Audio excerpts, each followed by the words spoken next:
Okay, the material you've read in chapters 9 and 10, that gives you a bit of an overview of what occurred after Washington's administration up into the early part of the 19th century. So today we want to look at some of the other issues, some of the things that occurred just out of interest. There's not anything that for which you are responsible. Sometimes we learn just for the fun of it. So here we go. Looking first of all at the expansion of the country that took place. As you can see here on this map, we have the original 13 colonies along the coast, but soon after, the areas out in the Northwest Territory here began to develop. That is, people began to settle out there. Here down into the Old South, people began to move. And you can see that transportation took place by several different means. First of all, the rivers. Rivers provided a way to get from one place to another. So if you could get to Pittsburgh, you could then take the Ohio River and settle anywhere along here. You've got the Mississippi River that runs down here. So rivers provide the easiest way to get from one place to another. Of course, it's limited because rivers don't go everywhere. And there are rivers that are, of course, tributaries of the major rivers, but even so, you may want to go someplace differently. And so we'll see that a national road was built. This is the first road that the federal government was involved in. And it began in Maryland and went out through Ohio, Indiana, eventually all the way out to Illinois. And this would become Route 40, if I remember correctly, which today Interstate 70 follows pretty much the same route. You can see the dotted lines indicate the building of canals. Since rivers are the easiest way to get from one place to another, and rivers don't go anywhere, it was decided, well, let's build some rivers. And so they dug canals. In this case, to go from the Hudson River to Lake Erie to connect the Hudson River to the Great Lakes. Otherwise, you'd have to, if you wanted to take a boat onto the Great Lakes, you'd have to go all the way up to where the St. Lawrence River comes in and follow that down around. And of course, then you got to come to Niagara Falls, things like that. So this canal greatly facilitated the transportation, especially of goods, but also people, from Albany to Buffalo to Lake Erie. And we'll talk more about that later. Also, there was constructed the Ohio Canal, or it was begun at least, from the Ohio River down, to Lake Erie to the Ohio River. And we'll talk about the canals later. But you can see that the country is expanding very quickly. Here is then what happened with the purchase of the Louisiana Territory. I'm sure you've read about this before. You read about it in the chapters for today as well. Who was president when the Louisiana Purchase was enacted, Stephen? Thomas Jefferson. Thomas Jefferson. Now, let me ask you something. What was ironic about the purchase of the Louisiana Territory by Thomas Jefferson? Maybe ironic isn't even the right word. Hypocritical, one might say. What was Jefferson's interpretation or understanding of the Constitution, or how to interpret the Constitution? Michaela? Which means what for him as president? You can only do what the Constitution says you can do. You can only do what the Constitution says you can do.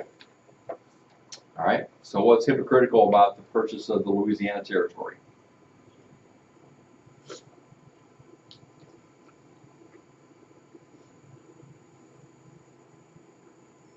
Everybody put it together? Devin? You had to make amendments in order to buy it, because it wasn't in the Constitution, like the buying of land that way. Does the Constitution give the president the right to purchase large tracts of territory? Not mentioned at all, right? And he didn't even bother with the amendments. He just did it. So he went against his basic philosophy. Why? Why did he do that? Do you think he felt any qualms about that? Do you think he wondered, I mean, I really shouldn't do this. This doesn't fit with my understanding of the Constitution? Why did he do it? Went against his principles. Why? Michaela. Because he was in a good thing for the country. It was too good of a deal to pass up. So sometimes people are able to, or are willing to jettison their principles for expediency, and that's what he did. All right, well, the circumstances you've read about, Jefferson had sent an envoy to Napoleon Bonaparte. The French owned New Orleans at the time because our farmers wanted to be able to ship things down the Ohio and Mississippi River to a port so that they could then send it to other countries, make money that way, and they were afraid that that sometimes the French might cut off American farmers from being able to ship their goods. And so he was trying to come to an agreement and maybe even purchase the city of New Orleans. Well, Napoleon Bonaparte had ideas that he was going to have an American empire as well as a European empire, and so he had taken over Mexico. He had all of this, but he was strapped for cash, and so he made an offer that Jefferson couldn't refuse. I'll tell you what, not only sell you New Orleans, I'll sell you all that for a fraction of what you might consider it to be worth. Okay, so immediately the United States, look, about doubled in size. And in reality, no one knew where the boundaries were of this land out here. But it provided a large territory for people in which to settle. And you can see that Jefferson sent out Lewis and Clark in 1804 to explore the territory, and they went all the way. They not only went through the Louisiana Territory, they went over into territory owned by Great Britain at the time as well. You've read some of that. They kept a journal, and I have it back here on the shelf if you're interested in reading the journal. They described some of the animals that they came across that we know about today, but they had never seen before. Like I'd never seen a grizzly bear before, and things like that. They were led part of the way through a woman Indian guide, Sacagawea. I think the pronunciation is supposed to be a little different than that, but I always mess it up, so I'll just stay with the way we usually say it. She was married to a Frenchman, and one interesting thing that happened on their journey that I'll tell you about, they had run out of river, and so they came to the point where they needed some horses, and wonder okay, we're gonna have to find an Indian tribe somewhere that we can buy horses, but how do you know which Indians are friendly, which are not? So they're contemplating what to do, and some Indians show up, and they're not sure. Okay, are they going to attack us? What's going to happen? Well, Sacagawea recognized one of them. They were being led by her brother, and so she was able to arrange for the Lewis and Clark expedition to purchase horses. Some might look at that as the providence of God, bringing to them her brother to provide horses for them. All right, Lewis and Clark were so enthralled, especially, I guess you'd say Lewis, because he then provided education for Sacagawea's son after Sacagawea died. Okay, so there's that. There's Zebulon and Pike went this direction. When it found what's called Pike's Peak. Have you ever been to Pike's Peak? Did you ride up, climb up? What? You rode in a car up? I've heard that that's quite an experience in itself because it's so steep. Is that right? Well, Pike didn't go up. He just saw it maybe afternoon. He can come all the way down into Mexico. So he went quite a ways. All right, so you see people are exploring and it's providing an avenue for Americans to go. Now, at the same time, in California, the Spanish have settled here, and you can see all along the coast they established missions. Their main goal here in California was to bring Christianity to the Indians. Of course, they're Roman Catholic priests then were establishing these missions all along the way. And there was a road that connected them all called El Camino Real. All right, any Spanish students? El Camino Real. What? No? I know, we've heard Camino before. Camino. What's Camino? Highway. Highway or road. What's Real? Uh, Not real. Looks like real. What? Royal. The Royal Highway Oh. is the name of it.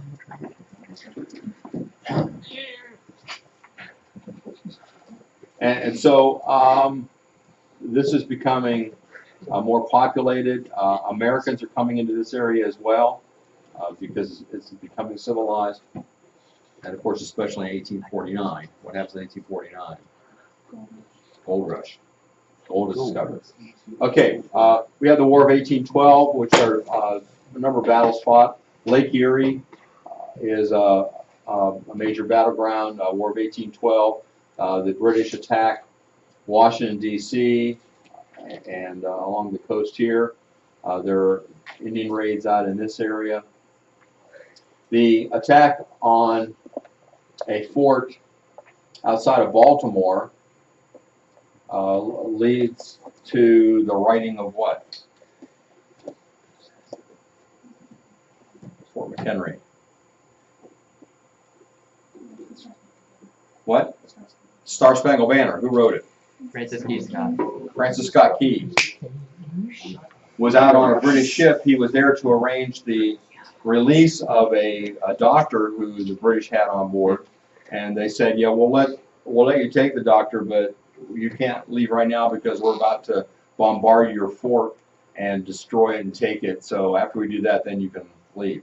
So he had to spend the night there, and during the night, the British ships were bombarding the fort, and Francis Scott Key was inspired to write on an envelope, I believe, the words that came to him about watching the bombardment of Fort McHenry and how the bombs were bursting in air, but he could still see the flag there. When it was all said and done, the flag was still there, and the British were not able to take the fort.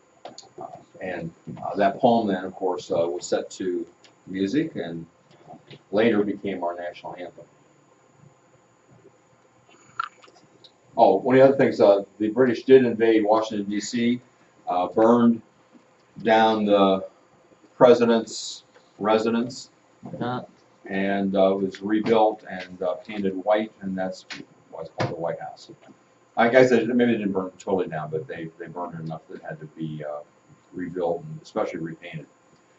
Dolly Madison, the vice president, rescued some important paintings and things out of the White House as they were running away to escape the British.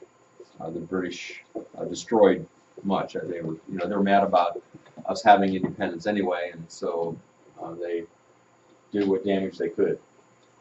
So interesting things took place, although the war ended up being not accomplishing much of anything, except it did finally get the British out of our western area. Then we come up into 1820s, and then this is when the issue of admitting new states into the Union in regards to slavery becomes an issue. As you can see by this time, the Northwest Territory, which consists of these states, 3 of them have come into states. Michigan Territory is about there. They'll eventually come in as Michigan and Minnesota. And these states have come in: Kentucky, Tennessee, Alabama, Mississippi, Louisiana. Arkansas is getting there. They're almost ready for territory. Missouri, as a part of the Missouri Compromise, was admitted as a slave state. And at that point, a line was drawn and saying that any states in the future that are below this line would be slave. Any states that are formed above that line would be free. But that doesn't last a long time. At this time, a lot of Southerners are running out of land in the South to grow cotton, and so they're looking for other places. So they make an agreement with the government of Mexico to move into Mexican territory just beside Louisiana, because they can go there and bring their slaves as well. But eventually, they view the Mexican government as being repressive, and so the Texans revolt against that government. and through some really famous battles like the Battle of the Alamo. Anybody know someone who fought at the Alamo? Don't say John Wayne. He was in the movie. Jim Bowie, who was known for his Bowie knife, which he could use to great advantage. Davy Crockett was there. And all these men died at the Battle of the Alamo, massacred by the Mexicans. A lot of controversy over Davy Crockett as to whether he was killed in battle or not. In the movies, he's always shown, swinging his rifle because he ran out of ammunition and things like that. But it seems pretty reliable information that I've read indicates that he was captured and executed in front of the leader of the Mexicans, the president of Mexico, whose name escapes me right now. I'll remember in a minute. So then following that, we have the Battle of San Jacinto, is an important battle that the Texans were able to win then with the cry, "Remember the Alamo." They attacked the Mexicans during their siesta time and were able to defeat them and gain independence. And so we have here a republic being established. This is the Republic of Texas. Here's a closer look at some of the battles. San Antonio, Gonzales, San Jacinto there. And here's a map showing the area then.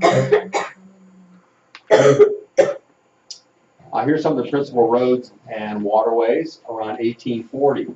So before we saw just one main road, a couple rivers, a couple canals, but now roads especially have been built. So we have the national road here we saw before. Now here's the wilderness road.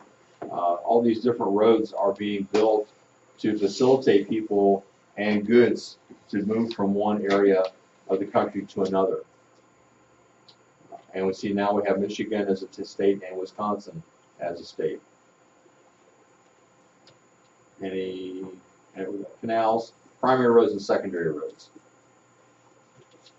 Notice what direction are most of the roads heading?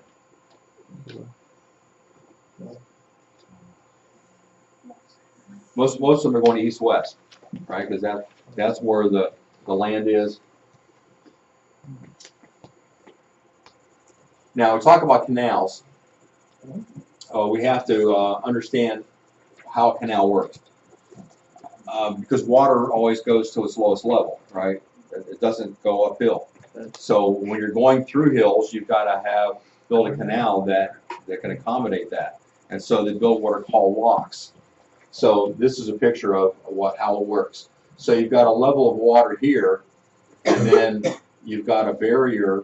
The next level of water is higher. So in order to get the boat from there to there, he comes into the lock. You fill this up with water to bring the boat up to this level, and then he can go on that level. A boat coming this way would go into here, and they would decrease the water until it gets out of this level, and then they could go on. That's how they could accommodate hills and things. You understand? Have any of you ever seen the remains of the locks around here? Down in Beaver, what's it called, Beaver State Park? Yeah, you can see some down there. Yes? When we went to Chicago last year, we went on a river and drove for it, and they took us into a walk, and so we have to Okay, that's a good experience. I know Mr. Lamb sometimes is able to take students on his 8th grade trip to a place in Western Ohio that has a lock. All right, so that's how the Erie Canal worked and the Ohio Canal. All right, then we move on to the Mexican War. In the interim, Texas has joined the United States. So it's the only example of an independent country joining the United States. Interesting feature. Texas says that they have all this land, and Mexico says, no, you don't. That's not the agreement. The Texans want to have it all the way to the Rio Grande River. And so what happens is President Polk is in agreement with getting more land out here. And so he essentially sends troops across the the border that had been established into Mexican territory, which Polk says is really U.S. territory. Well, the Mexicans say, you invaded us, and so then the Mexicans attack, and Polk can say, hey, I didn't do anything, they attacked us first. But he provoked it. All right, so it got us into war, and basically, we have a lot of men who gain experience here. A lot of the men who later would fight in the war between the different states, the Civil War sometimes called, gain experience here in the Mexican War. Zachary Taylor is one of the main generals here, and you read about him and others as well, so we won't go into detail. Here's some of the major battles. We defeat the Mexicans, establishing the Rio Grande as the border here, and also then taking this territory out here. So we got California, all these states, much of Mexico, New Mexico, Arizona, all those southwestern states. Well, we forced Mexico really to give them to us. Here's a close-up. All right, so, by the way, the Rio Grande River, I never knew this before I went out to El Paso to visit my brother, but the Rio Grande River, down here it's more settled, but up in this area, near El Paso, the river isn't always in the same place. And so, depending on, when there's flooding or whatever, sometimes rivers change where they go. And the Rio Grande is like that. And he showed me that a building, which is now on the Mexican side of the Rio Grande River, that used to be El Paso High School. But one year the river changed, and suddenly it was in Mexico instead of in the United States. So President Lyndon Johnson made an agreement with Mexico that no longer would the Rio Grande River be the border, but they established, according to latitude, longitude, things like that, of where the border actually is. So it doesn't matter anymore whether the Rio Grande shifts or not. So Texas has been added, Louisiana Purchase. Now we're going to have all these different states come in. We finally acquired Oregon country in a treaty with Great Britain. Great Britain claimed this, Russia claimed it, so we were able to finally get that. We got this from Mexico. We purchased this from Mexico. Again, we said, you would like to sell this area to us, wouldn't you? Mm-hmm. And they did, surprisingly. It's because we wanted to build a railroad through there. That was the best place, and so we got that. So what people call manifest destiny, and that is that it's clear that God wants the United States to go from sea to sea. And so that was justification for some things that were done that maybe weren't totally ethical, and some things that were good, purchasing land and so on. But now, by 1853, we have reached from sea to sea. We are now transcontinental. All right, this one shows us the trails that people took to get out into this new territory. So the Oregon Trail begins here in St. Joseph, Missouri, and goes this direction all the way out to Oregon, because there's lots of land out here, good land. We have the California Trail, the Mormon Trail, of course, named after the fact that the Mormons established that trail. Santa Fe Trail goes to Santa Fe, obviously. Then you've got the old Spanish Trail. I think there's a really good way to understand what happened with the Oregon Trail and what people had to go through a game called the Oregon Trail. Have you ever played the Oregon Trail? It doesn't seem to be out there anymore. And at least the more recent editions that I found aren't as good as an older edition. But in this game, you're able to decide what supplies to purchase, whether you're going to take any extra oxen along, and extra axle. You've got people on board, and you go along, and things happen.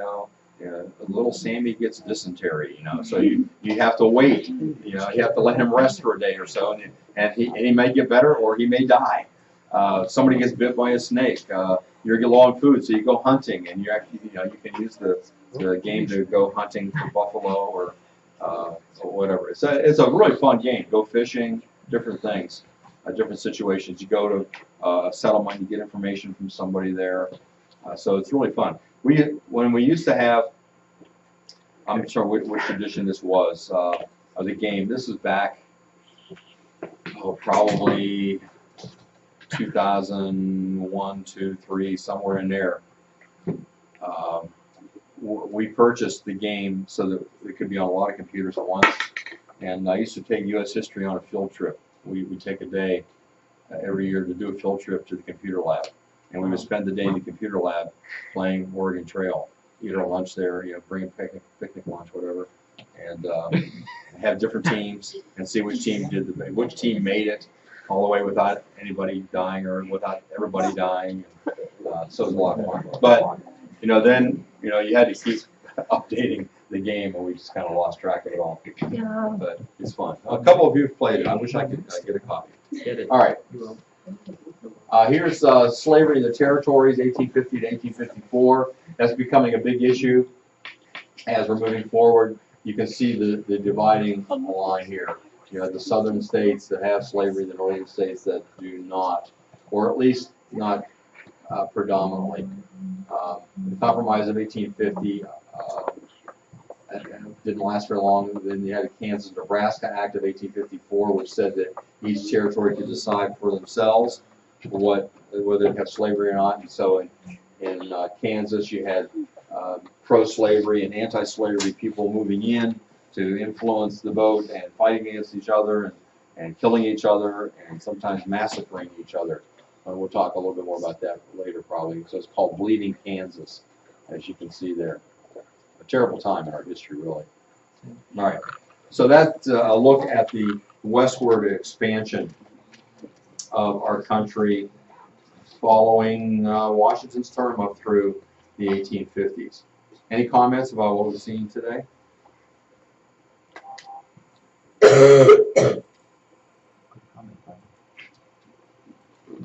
All right, next we want to look at the way we expanded in other ways. With things like machinery, industrial revolution, advancements in the way that we travel, communicate. So we're going to begin that today, and we'll continue tomorrow. The Industrial Revolution really begins with this. Anybody know what that is? Right here. What do you think it is, Michaela? No, it does have to do with fabric. It's called a spinning machine. This was invented, it's probably a loose word used there, by Samuel Slater. And the advantage of this is you didn't have to stop the machine to wind the lengths of yarn like the spinning wheel. Spinning wheel, you'd run out and you have to kind of stop and put the yarn. This, it kept going. You keep adding the yarn while it was going. Now, the Industrial Revolution reached the United States in a kind of an odd way. Great Britain was the home of the beginnings of the Industrial Revolution, with the invention of the steam engine there, with James Watt, and then the development of machinery to make clothing was one way in which the steam engine was used to advantage, and other things as well. But Great Britain wanted to maintain a monopoly on industry, and so they passed laws saying that it was against the law to take any machinery or blueprints for any machinery out of the country. And so Slater tried to smuggle blueprints out to come to America so he could establish machinery here, but he was caught, and I don't remember what happened to him, but he eventually decided on a way to make it happen, and that is he memorized the machinery. And so you can't stop what's in somebody's head. So he came to America, reproduced it, and America then was introduced into the Industrial Revolution. Here's then when they get these things going in a factory, you got a number of machines going, and this provided work opportunities, especially for women. Women were working in these factories. They weren't the best conditions, but it provided income where maybe there hadn't been any before. All right, so we got in Industrial Revolution. Now, Eli Whitney, he gets involved in this, And you know Eli Whitney mostly through his invention of what? Yeah.